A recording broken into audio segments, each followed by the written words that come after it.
Hello everyone, we're going to go over a few things for the next core set update.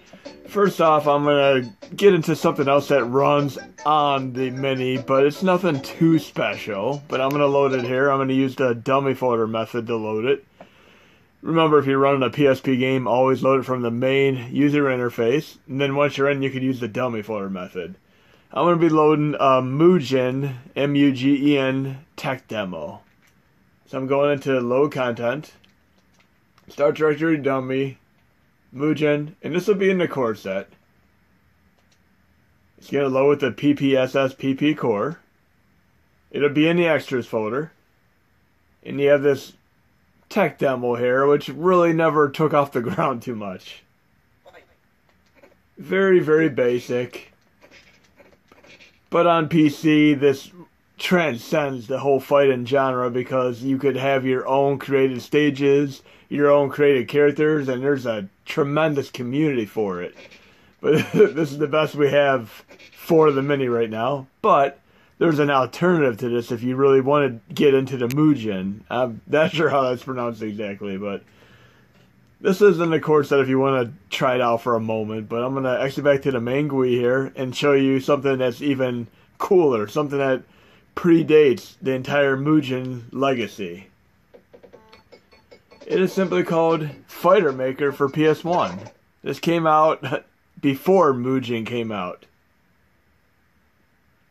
It's a great fighting game with the ability to create your own fighter as well.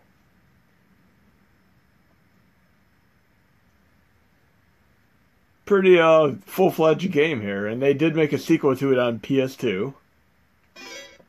So you have a normal mode, a verse mode, and you have an edit mode where you could actually create your AI, your moves, and all that good stuff. But there's some pre-created characters here.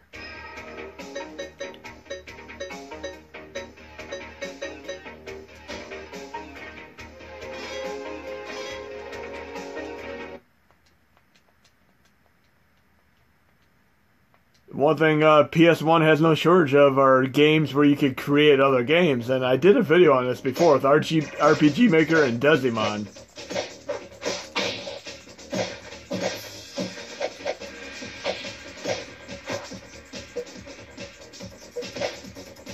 So I could exit here and go to the create mode, which would be edit mode. And I have multiple options here where I can program the logic, the body, motion, all that good stuff. I mean, definitely check it out. It's called Fighter Maker. And I'm going to show you the other two games briefly. And I did do a video on this. I'll link to it with the other two games in action. One is called Digimon Kids, and it has a bunch of already pre-made shmup games, you know, shoot-'em-up games, such as Raiding, Gradius, a lot of games of that style. And you could create your own games too. I mean, when the PlayStation 1 first came out, there was actually a development kit called the NetEuros, and I used to own that, and I created games that were very, very similar to this. And Little Big Planet and Trials HD went on to use a very similar engine as the NetEuros to make your own games. But Digimon Kids, you can make your own games. And you could actually make your own RPGs with RPG Maker. I mean, these are both excellent games to play. And these, along with Fighter Maker, oh, good trilogy of create your own games. But anyways, we're going to get on to two of the other things in the core set update. We're going to do the dummy folder method again. And I'm going to show you how DS runs now. It also runs with the PPSSPP core. And I included a template in the extras folder. And you could add it from the main user interface. I mean, add the e-boot as a game. I have a little readme file in there. I do it the same way with OpenBore. But I'm loading content right now. Start directory, dummy. And I have my DS right here in the temp folder. You're simply going to load the e-boot. But if you add the e-boot as a game, you'll also need to have an NDS ROM folder, and you can copy as many games in here as you want. And once you load the e-boot, you open up BsLeNuL emulator. And you'll have a list of all the games you can pick, as well as some options for it. So I'm going to pick New Super Mario Brothers as an example here. And I could actually frame skip on it if I'd like to. Then I'm just going to push start to start the game. And I found a couple dozen games that run, but they're all incredibly slow. But, I mean, it's still really incredibly fun to try out. And this game does actually load, as you can see here. But both the Mugen tech demo as well as the DS template are in today's core set update. And of course, the last thing is more aspect ratio fixes. And I'm going to exit back to the main GUI here. And normally I would load another core and then I would exit. Otherwise I'll get anywhere from 20 to 50 second delay. I push the home button and I'm going to be delayed here for a few seconds. But the best thing to do is always load another core. I usually load the 2048 core, which is also a great puzzle game. I load it, I start it, and then I'm able to exit instantly. And I'll do that as an example here before this video is over. For those of you who have not been initiated with that for my PSP performance upgrade videos. But as you see, we're stuck in a little bit of a limbo here because I pushed the home button. This and the shortcut will make you think your system froze, but you really are exiting. There we go. So again, if I'm actually going to load and truly exit, let's load another DS game here from the main user interface. We'll load Yoshi's Island, and then I'll show you the proper way to exit so you don't get stuck in that freeze loop. So once I'm in to the core, so I have it loaded, I'm going to go to load core. I have 2048. I'm going to start it, and now I can exit instantly. Now then, with this new aspect ratio change, one thing I would recommend doing, if you're able to back up your saves, I would back up all your saves, because your saves will be completely deleted if you do what I'm about to do. But I backed up all my saves, and I reset the factory settings. You can use Save State Manager, or you can make the saves folder on the USB. And I would only do this if you're having an issue running the borders, the canoe borders, using the aspect ratio fixes. But once you do this system reset, which does erase your saves, like I mentioned, so definitely back them up if you plan on doing this step. Here's the nifty new thing. It's going to be an on-the-fly Bezel mode, and I'm going to show you exactly what this is all about. Something very new and very impressive. We're going to load a Mega Drive game here, Ghostbusters. But first I'm going to pick my border, and I'll be in CRT here. We'll pick this border for starters. And we'll be in CRT mode.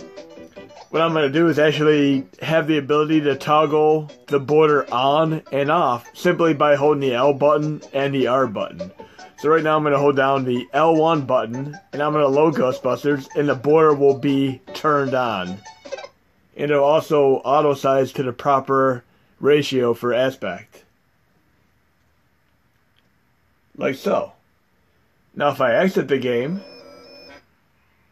and I decide I want to turn the border off, I'll simply hold down the R button and reload the same exact game. And it'll turn it off.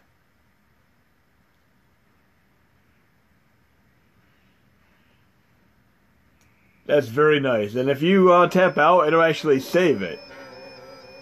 This is an excellent Genesis game, Mega Drive game. One of my absolute favorites from when I owned the original Genesis system in the 1990s. I mean, Ghostbusters really did have a bunch of incredible games, from the new Ghostbusters, which was not released in the United States but in Europe for Nintendo Entertainment System. This game here, which is excellent. And of course, the PlayStation 3 Ghostbusters game, which is truly excellent. And it really kicks the butt out of the one that came out on PS4 recently. That one's awful. But it almost has a little bit of a Mega Man feel to it, where you get different houses you're able to go to, and you can get power-ups, and it does have like a super deformed graphics style of gameplay. Great music, great gameplay. I mean, real catchy game right from the get-go. Always been a big fan of this game. But I'm going to exit now, and we're going to try something else and see how the board works with another thing.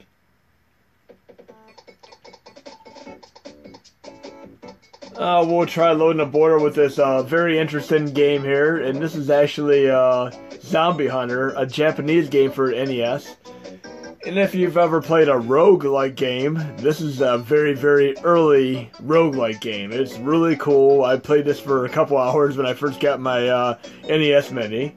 But I'm going to hold down the... Well, let's give it a different border here. Let's give it the Galaxy border, which is probably my favorite here. And we'll load it with the 4-3 here. And I'm going to hold down L1 to enable the border while I load the game.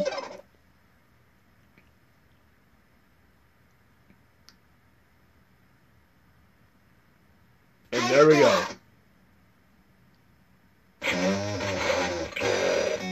It's a Zombie Hunter with digitized speech. Hilarious. But I'll give you a brief little breakdown of this game, then I'm going to post the core set. Basically, you move left to right, and once you die, your game's completely over. But as long as you can stay alive, you can upgrade and get power-ups and all that good stuff, just like any typical roguelike. And I'm always been a big fan of roguelike games. But this is a very, very addictive game, and you could easily play for a good hour or more, just trying to see how far you can get. And then after you die, it actually tells you how long you lasted. Just watch what happens when I die here. I'll let myself die on purpose, just so you see what I'm talking about.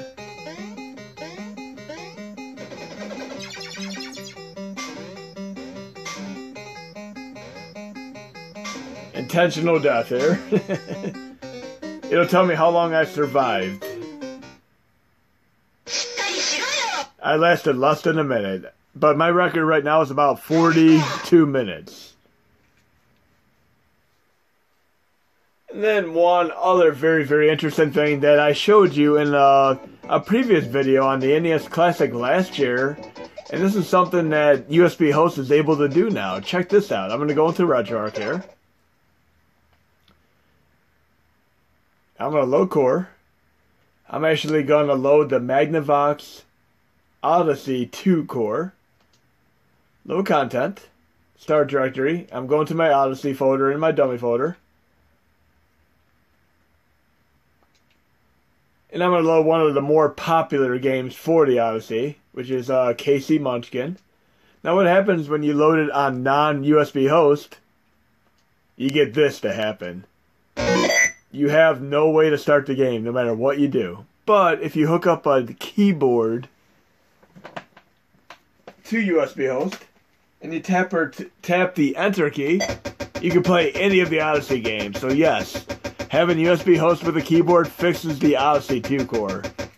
Otherwise, there's only about 3 games that even load and are even playable. But one of the ones I really, really liked that actually plays non-USB host-wise, and I've showed you this in my previous video, and I find this game incredibly addictive. I'm going to go back to the Odyssey folder. Simply called Killer Bees, and I'm going to turn the volume down here just a little bit, but this is a very, very addictive arcade-style game, and I had a lot of fun with it. But I'm going to load it, and it does play whether or not you're on USB host or not. It starts.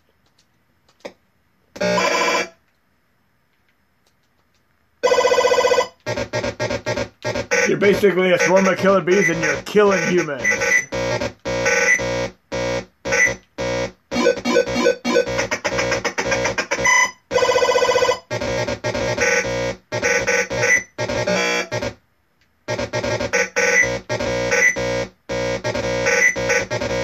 If you're a cosmic, if you're a Yard's Revenge fan, it actually has elements of Yard's Revenge as well. But anyways, hope you enjoyed the video, and of course that update's going to be posted very soon.